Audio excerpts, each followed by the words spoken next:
بسم اللہ الرحمن الرحیم۔ السلام علیکم ورحمۃ اللہ وبرکاتہ۔ روحانیت کے جہاں سے آپ کا بھائی آپ کی خدمت میں ایک بار پھر حاضر ہے۔ دوستو، ابھی پھر ایک ایسا عمل لے کے آپ کی خدمت میں حاضر ہو رہا ہوں۔ اس کی تعریف کرنا سورج کو چراغ دکھانے کے برابر ہے۔ بڑے بڑے اللہ کے ولی اس ذکر کو کرتے کرتے دنیا سے گئے، دنیا سے پردہ کیا، لیکن اللہ نے ان کو وہ مقام عطا فرمایا کہ جو قیامت تک برقرار رہے گا، اور ان کا جو فیض ہے، اس عمل کے بدولت جو فیض اللہ نے ان کو عطا کیا، وہ بھی تا قیامت جاری و ساری رہے گا انشاءاللہ۔ دوستو، عمل کی طرف جانے سے پہلے گزارش ہے کہ اگر مناسب سمجھیں، آپ کا دل مانے، دل اجازت دے، اس چینل کو سبسکرائب کر دیں، ساتھ ویڈیو کا نوٹیفیکیشن کو بھی آن کر لیں تاکہ میری آنے والی ویڈیو آپ کو بر وقت ملتی رہیں اور آپ ان سے استفادہ حاصل کرتے رہیں۔ اور دوستوں سے مؤدبانہ گزارش ہے کہ شیئر بھی کر دیا کریں۔ دوستو، اگر آپ کی یہ مجبوری نہیں یا آپ اس قابل نہیں ہیں کہ آپ محنت کر سکیں، تو ہو سکتا ہے آپ کے شیئر کیا ہوا عمل اس پہ کوئی اور عمل کر سکے، اس ویڈیو پہ کوئی عمل کر سکے، اس عمل پہ عمل کر سکے، اور وہ اپنی مجبوری کو دور کر سکے۔ اس لیے گزارش ہے کہ شیئر بھی کر دیا کریں۔ دوستو، یہ ایک اللہ پاک کے دو نام ہیں، ان کا ورد ہے، تو طریقہ کار کچھ ان کا اس طرح سے ہوگا کہ اگر آپ یہ چاہتے ہیں کہ ہمارے گھر میں خیر و برکت ہو، گھر کے اندر آپس میں سب میں پیار محبت ہو، مال و دولت کی فراوانی ہو، کبھی کسی چیز کی کمی نہ ہو، دوستو، دولت اس چیز کا نام نہیں ہے کہ یہ عمل آپ کریں گے تو آپ کے گھر میں بے تحاشا دولت اکٹھی ہو جائے گی، کوٹھی بنگلے بن جائیں گے، کاریں آ جائیں گی۔ نہیں، اس کے پڑھنے سے اس گھر میں اتنی برکت آئے گی کہ ہو سکتا ہے کوئی اگر ارب پتی ہے اس کے گھر میں بھی وہ برکت نہ ہو جو آپ کے گھر میں ہو۔ آپ کو ذہنی سکون ہوگا، دل دماغ سکون میں رہے گا، گھر میں پیار محبت ہوگا، کسی چیز کی کمی نہیں ہوگی، کسی کی محتاجی نہیں ہوگی۔ وہ آپ نے سنا ہوگا کہ ہر بندہ یہی کہتا ہے کہ دعا کرو یار کسی کا اللہ محتاج نہ کرے۔ تو وہی بات ہے کہ اللہ کو پکارو تو کبھی یہ آپ کی محتاجی نہیں ہوگی۔ دوستو، اس عمل کا کرنے کا طریقہ کار کچھ اس طریقے سے ہے کہ آپ نے نوچندی جمعرات کا انتظار کرنا ہے، لیکن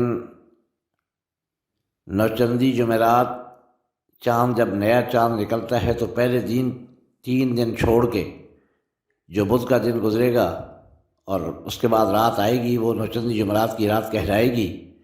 نوچندی جمعرات یا نوچندہ جمعہ سے آپ عمل شروع کر سکتے ہیں۔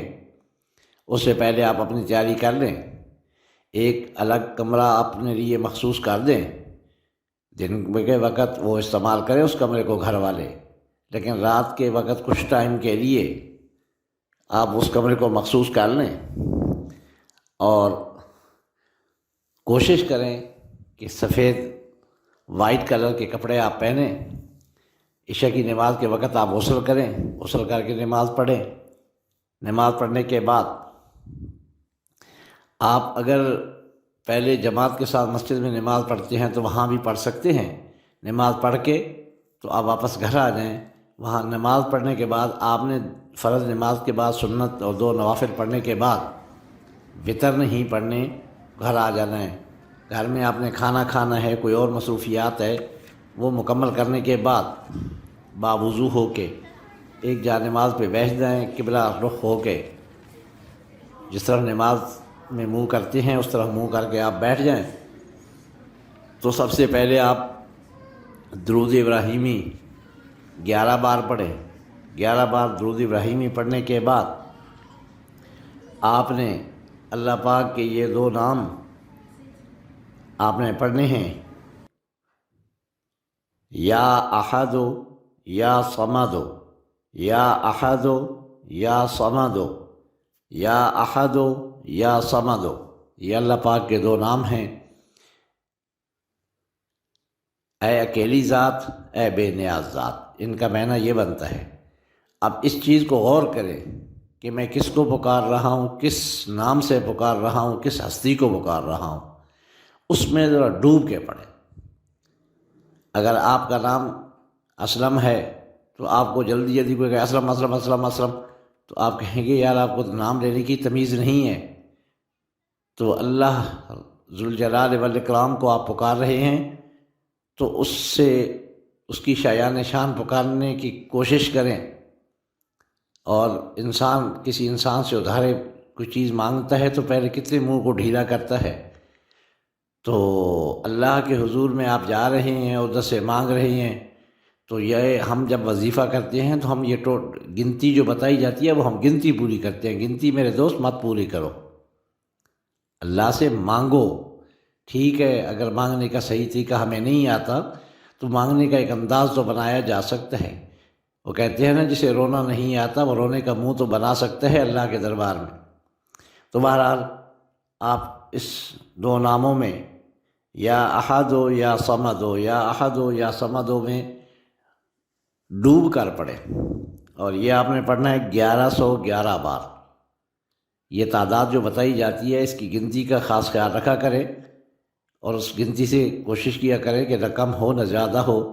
بعض دوستوں کا یہ کہنا ہوتا ہے کہ بھئی اگر زیادہ ہو گیا تو کچھ فرق نہیں پڑتا، ہم اللہ کو پکار رہے ہیں، لیکن میرے بھائی جو عمل ہوتا ہے وہ عمل ہوتا ہے، اس کو عمل کے مطابق ہی کرنا پڑتا ہے۔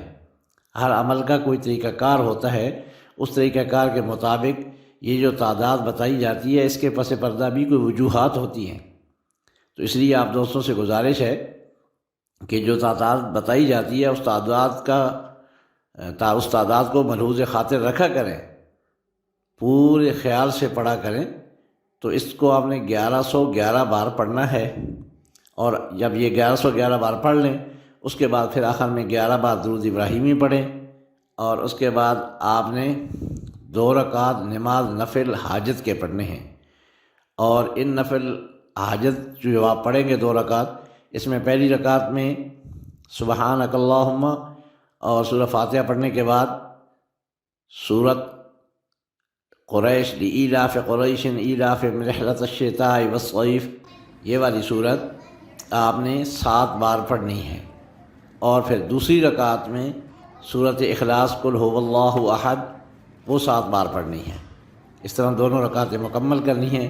اس کے بعد سجدے میں جا کر اپنی پریشانی کا حل اللہ کے دربار میں پیش کر دینا ہے، اور پھر اللہ اکبر کر کے بیٹھ کے دعا کو ختم کر دینا ہے۔ تو اللہ پاک آپ کا ایسی مدد فرمائیں گے اور ایسی جگہ سے مدد فرمائیں گے کہ جہاں پہ انسانیت کی سوچ ختم ہوتی ہے، جو اعلیٰ معیار کا انسان جسے انسان کہا جاتا ہے۔ وہ علامہ اقبال نے کہا ہے نا، فرشتوں سے مشکل ہے انسان بننا مگر اس میں ہوتی ہے محنت زیادہ۔ وہ بات ہے کہ اگر جو ایک بڑا انسان ہے جسے انسان کہا جاتا ہے، اس کی سوچ جہاں پہ جا کے اینڈ ہو جاتی ہے وہاں پہ اللہ کی رحمتیں شروع ہوتی ہیں وہاں سے۔ تو آپ اندازہ کر لیں کہ اگر آپ اللہ کو اس انداز میں پکاریں گے، اللہ سے مانگیں گے، اور میرے بھائی ہم دن رات گناہوں کی دلدل میں پھنسے ہوئے ہیں، تو اس لیے ہمیں تھوڑا سا رزلٹ ملنے میں دیر سویر ہو جاتی ہے۔ تو اس لیے میں اپنے دوستوں سے یہ گزارش کروں گا کہ جلد بازی نہ کیا کریں۔ 10 سے 11 دنوں کے اندر اندر آپ کو یہ رزلٹ ملنا شروع ہو جائے گا۔ اور یہ ویسے عمل تو 21 دن کا ہے، لیکن اگر آپ اس کو زندگی کا معمول بنا لیں تو آپ پھر دیکھیں کہ آپ کو دنیا میں رہتے ہوئے کسی اور عمل کرنے کی ضرورت ہی نہیں پیش آئے گی، اور نہ کبھی کوئی انسان آپ کو کوئی پریشانی ہوگی۔ تو دوستو، عمل کے متعلق میں نے آپ کو سب کچھ بتا دیا ہے۔ آپ کے دل میں اگر کوئی سوال ہو، آپ کے ذہن میں کوئی سوال آ رہا ہو، آپ پوچھنا چاہتے ہوں، تو آپ مجھے اس واٹس ایپ نمبر پہ واٹس ایپ کر کے مجھ سے پوچھ سکتے ہیں، کمنٹ سیکشن میں جا کے مجھ سے پوچھ سکتے ہیں۔ میں انشاءاللہ جواب دینے کی پوری کوشش کروں گا۔ تو دعاؤں میں یاد رکھیے گا۔ اللہ پاک آپ کا حامی و ناصر ہو، اللہ پاک آپ کی مدد فرمائے، آپ کی مشکلیں آسان فرمائے، سب انسانیت کی مشکلیں اللہ پاک آسان فرمائے، بلکہ سب مخلوق کی مشکلیں اللہ پاک آسان فرمائے، سب بیماروں کو شفائے کاملہ عاجلہ نصیب فرمائے۔ جزاکم اللہ فی الدارین خیرا کثیرا۔ السلام علیکم ورحمۃ اللہ وبرکاتہ۔